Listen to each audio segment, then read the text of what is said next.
Ginadumdum subong adlaw ang ika-36 katuig sa pagkabaganihan ni former Antique Governor Evilio Javier. Si Javier ang gintiro patay sang February 11, 1986 sa plaza sang San Jose Antique, 4 ka adlaw matapos ang ginpatigayon nga snap elections.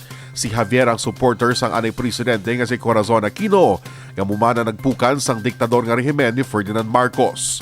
Sa idalom sa Republic Act 7601 ang kada Pebrero 11 tag sa katuig ang ginakabig nga special non-working public holiday sa probinsya sang Antique, Capiz, Aklan kag Iloilo lakip ng syudad. Nagsugod ang ini nga public holiday sang tuig 1992. Sa Piakabahin, ginapabugalgid ni Mayor Jerry Treñas ang amat-amat na nga pagkompleto sa mga eye care building sa syudad sang Iloilo. Para sa alkalde, katumanan ini sa handom para sa mas madasig nga pagresponde sa anuman nga emerhensya kung kalamidad sa syudad sang Iloilo. Ang main purpose ng eye care ta amo ning itipunon ta sa isa lang ka lugar ang tanan nga services naton nga kinahanglanon sa aton nga mga pumluyo.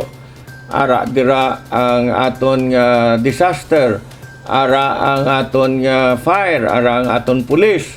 May mga nagkalain-lain nga lokasyon ng eye care buildings para maging kapable kag organisado ang emergency response sa syudad.